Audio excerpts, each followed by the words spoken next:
Namaste student. Today we are going to see a topic about chapter 6 Bhagwan Ki Takiya from the book of Vasant 8th standard second language. Student first இந்த போயத்தோட ரைட்டரோட இன்ட்ரோடக்ஷனை பார்த்துருவோம்.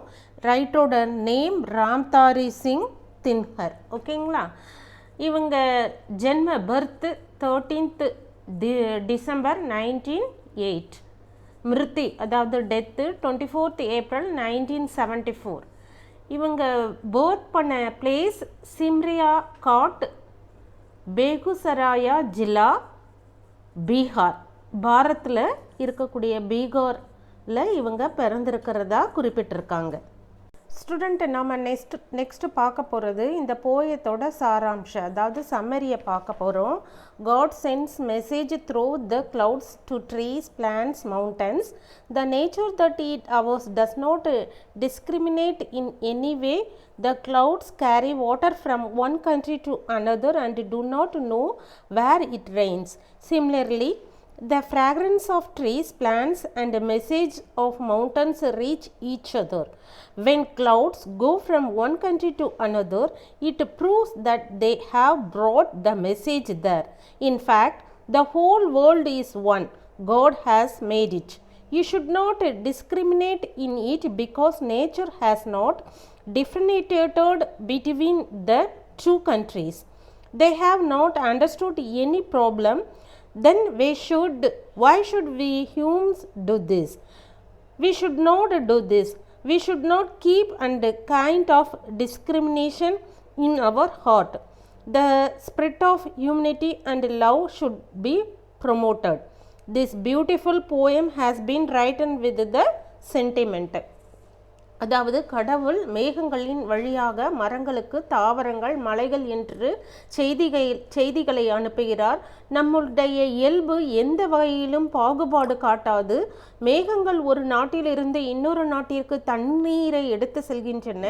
எங்கு மழை பெய்யும் என்று தெரியவில்லை. இதேபோல் மரங்கள், தாவரங்கள் மற்றும் மலைகளின் செய்திகளை, வாசனையை ஒருவருக்கொருவர் அடையும் என்றும், மேகங்கள் ஒரு நாட்டிலிருந்து இன்னொரு நாட்டிற்கு செல்லும் போது அவர்கள் அந்த செய்தியை அங்கு கொண்டு வந்தார்கள் என்பது நிரூபிக்கப்படுகிறது.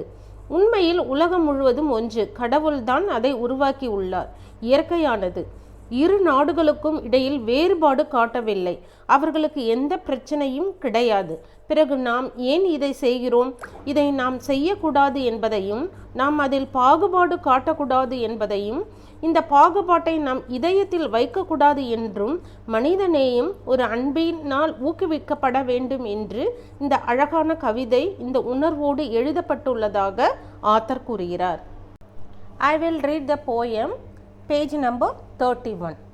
Bhagwan Ki Takiya. Bhagwan means God, Takiya means post office. First stanza read பண்ணுவோம். பட்சி और बादल ये भगवान के टाकिया है जो एक महोदेश से दूसरे महादेश को जाते हैं. हम तो समझ नहीं पाते हैं मगर उनकी लाई चिट्टियाँ, पेड़ पौधे, पानी और पहाड़ पांचते हैं. Second stanza. हम तो केवल एक आंगते हैं कि एक देश की धरती दूसरे देश को सुगंध बेचती हैं और वक सौरभ हवा में तैरते हुए पक्षियों की पंखों पर तिरता है और एक देश का बाप दूसरे देश में पानी बनकर गिरता है. ரைட்டரோட நேம் ராம்தாரி சிங் தின்ஹர். ஸ்டூடெண்ட் இப்போ நம்ம ஃபஸ்ட்டு ஸ்டான்ஸாவோட மீனிங்ஸை பார்க்க போகிறோம். No one can keep birds, clouds, air tied to them and they keep on coming from one continent to another and bringing the message therein a way.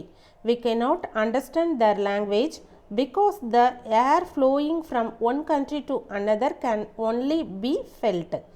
We do not understand the message brought by them, the letters brought by them or trees, plants, water and mountains, saying in their own ways, as if the water of one country flows like a river, it reaches the other country as well. We look from a distance and it seems as if we are peeping from one country to another. In the same way, when trees, plants, when filled with flowers, a few fragrance is born in them. It also flow freely without any bondage and spread its fragrance. அதாவது பறவைகள், மேகங்கள் காற்றை அவர்களுடன் கட்டி எழுப்ப யாராலும் வைக்க முடியாது. அவை ஒரு கண்டத்திலிருந்து இன்னொரு கண்டத்திற்கு வந்து கொண்டே இருக்கின்றன. மேலும் செய்தியை ஒரு வழியில் கொண்டு வருகின்றன. அவர்களுடைய மொழியை நாம் புரிந்து கொள்ள முடியாது. ஏனென்றால் ஒரு நாட்டிலிருந்து மற்றொரு நாட்டிற்கு செல்லும் காற்றை மட்டுமே உணர முடியும். அவர்கள் கொண்டு வந்த செய்திகளை நாங்கள் புரிந்து கொள்ளவில்லை. அவர்கள் கொண்டு வந்த கடிதங்கள், மரங்கள், தாவரங்கள், நீர் மற்றும் மலைகள் அனைத்தும் அவற்றின் சொந்த வழியில் கூறுகின்றன. ஒரு நாட்டின் நீர் ஒரு நதியைப் போல பாய்வது போல அது மற்ற நாட்டையும் அடைகிறது. நாம் தூரத்திலிருந்து பார்க்கும்போது ஒரு நாட்டிலிருந்து இன்னொரு நாட்டிற்கு எட்டி பார்ப்பது போல் தெரிகிறது. மரங்கள், தாவரங்கள் பூக்களால் நிரப்பப்படுகிறது. அவற்றில் ஒரு புதிய மனம் பிறக்கும்போது எந்த விதமான அடிமைத்தனமும் இல்லாமல் சுதந்திரமாக பாய்கிறது. அதன் மனம் பரவுகிறதாக எழுத்தாளர் கூறுகிறார். ஸ்டூடெண்ட், நம்ம இப்போது செகண்ட் ஸ்டான்ஸாவோட எக்ஸ்பிளனேஷனை பார்க்க போகிறோம். Poet says that we can only guesses that the land of one country sends fragrance to another country. We can only guesses that when the wind blows, birds go from one country to another and it rains on this earth. We can only guesses that the earth of one country send its fragrance to another country has been, and through this air the fragrance is spread all around. Some birds take it with them, some wind gets swept away. How beautiful the poet has imagined, and this is the truth which is present in our nature, which is a great gift of God, that clouds, wind, trees, birds carry their message from one place to another, and that is message can understand. We cannot guess this thing, we can only feel. ஒரு நாட்டின் நிலம் மற்றொரு நாட்டிற்கு மனம் அனுப்புகிறது என்பதை மட்டுமே நாம் யூகிக்க முடியும் என்று கவிஞர்கள் கூறுகிறார்கள். காற்று வீசும்போது பறவைகள் ஒரு நாட்டிலிருந்து இன்னொரு நாட்டிற்கு சென்று இந்த பூமியில் மழை பெய்யும் பொழுது மட்டும் நாம் யூகிக்க முடியும். ஒரு நாட்டின் பூமி அதன் நறுமணத்தை அனுப்புகிறது, அதாவது மற்றொரு நாட்டிற்கு வாசனை இருந்துள்ளது. இந்த காற்று வழியாக வாசனை எல்லா இடங்களிலும் பரவுகிறது. சில பறவைகள் அதை அவர்களுடன் எடுத்து செல்கின்றன. சில காற்று வீசும் போதும் கவிஞர் எவ்வளவு அழகாக கற்பனையை செய்திருக்கிறார். இது நம் இயற்கையில் இருக்கும் உண்மை. இது மேகங்கள், காற்று, மரங்கள், பறவைகள் தங்கள் செய்தியை ஒரு இடத்திலிருந்து இன்னொரு இடத்திற்கு எடுத்து செல்லும் கடவுளின் மிகப்பெரிய பரிசு ஆகும். புரிந்து கொள்ள முடியும். இந்த விஷயத்தை நாம் யூகிக்க மட்டுமே முடியும், நாம் மட்டுமே உணரவும் முடியும் என்பதாக எழுத்தாளர் குறிப்பிட்டிருக்கிறார். நெக்ஸ்ட் நம்ம பார்க்க போகிறது இந்த போயத்தோட சப்தார்த்தத்தை. சின்ன போயம்ங்கிறதால இன்றைக்கி நம்ம இந்த லெசனோட போயத்தோட சப்தார்த்தத்தை பார்த்துருவோம். ஓகேங்களா? 4 தான் இருக்குது, கவனிச்சுடுங்க. பாங்ச்னா மீன்ஸ் பட்னா, சஸ்வர் பட்னா, ஆங்கனா அனுசான் கண்ணா, பங்கு அதாவது விங்ஸ்ன்னு சொல்லுவோம் இல்லையா, அது. Per, Saurabh Sukanth fragrance. ஓகேங்களா? சுபாஸ்.